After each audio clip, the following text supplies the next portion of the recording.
Good morning everyone. I thought I'd come out and show you some of the plants I have in my pots here.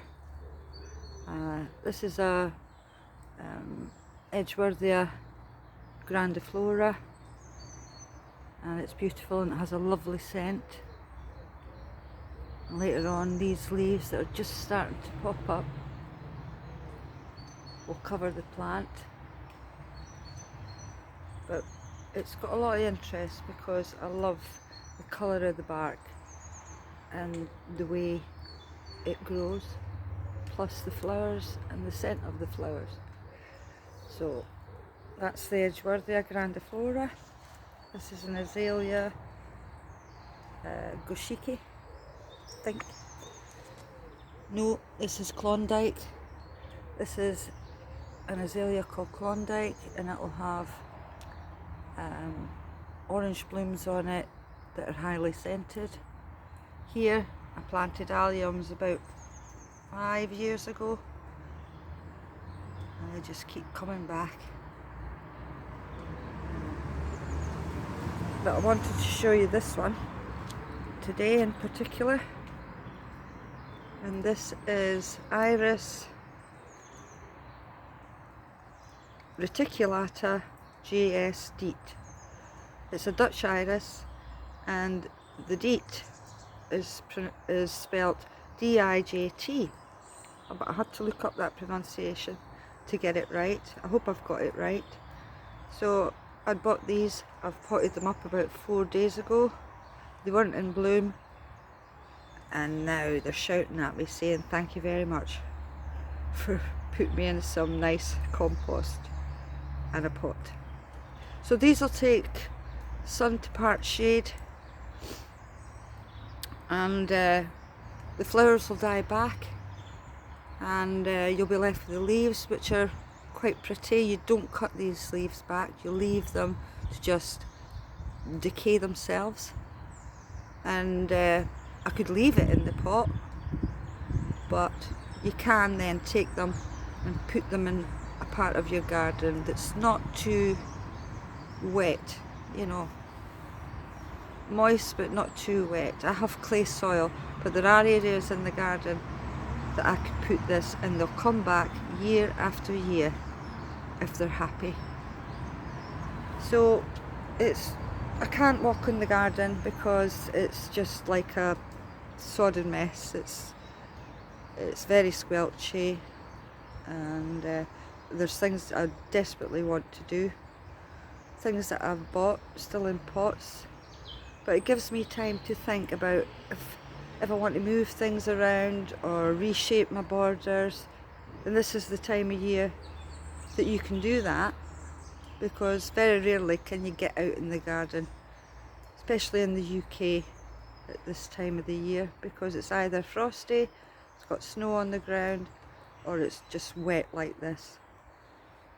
So it gives you time to think. I do have another iris over there, which is called Catherine Hodgkin, but it's just getting battered by the rain, and really the flowers on it are just covered in mud. So when the time's right, I'm going to lift them up, take them out of there and put them somewhere where they won't get splashed with rain if we have a lot of rain. Bought some plants, couldn't help it. This is a small peony. It's called Molly the Witch. They called it Molly the Witch because the pronunciation of it, the Latin, is just, people can't figure it out. So it looks like Molly the Witch, so that's what they've called it. There's heucheras. I've got new erythroniums. This one's called Pagoda. I've only got one down beside the oak tree, so I'm going to put it with that one down there. I'm going to put these two with that one down there, and I'll have a nice little clump, which, as you can see, it's a beautiful flower.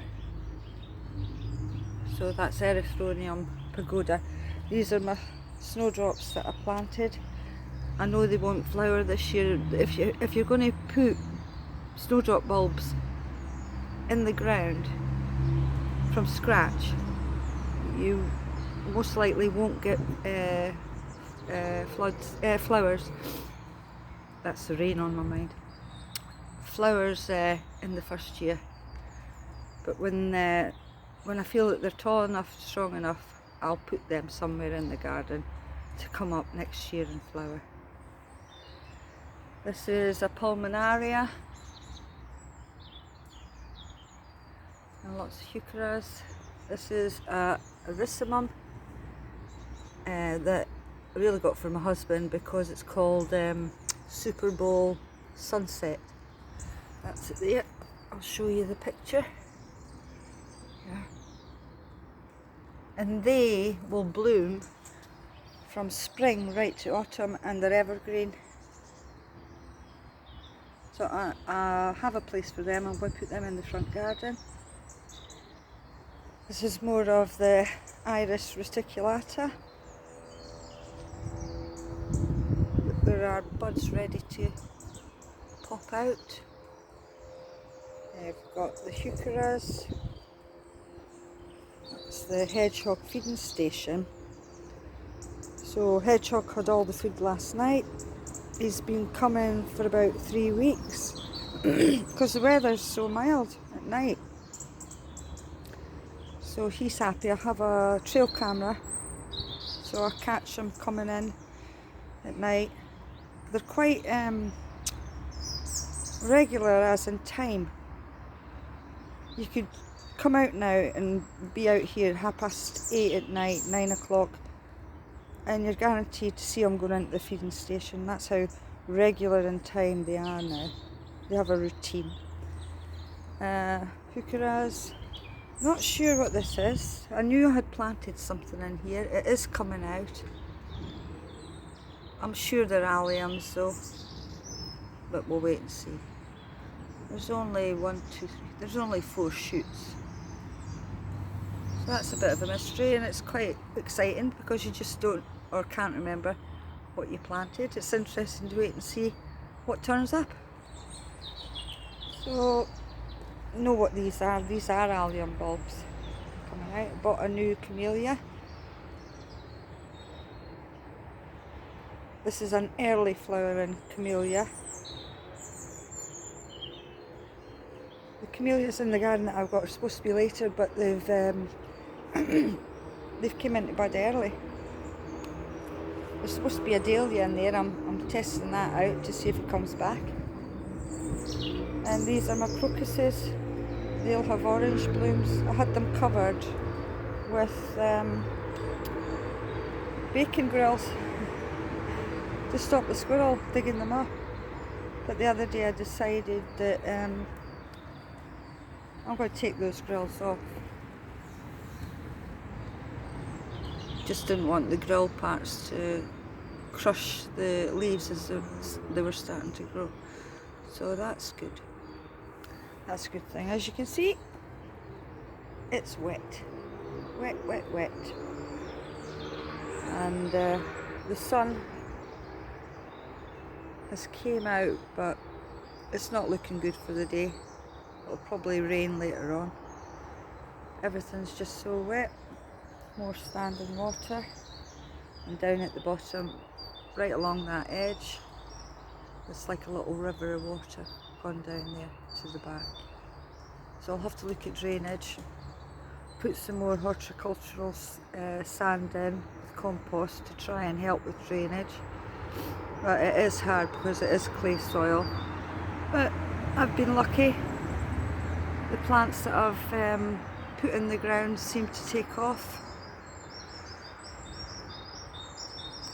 That's good. I can't even go and fill up those bird feeders because it is so wet. Okay, that's all for today. I hope you enjoyed that, and I'll speak to you soon. Thank you. Bye.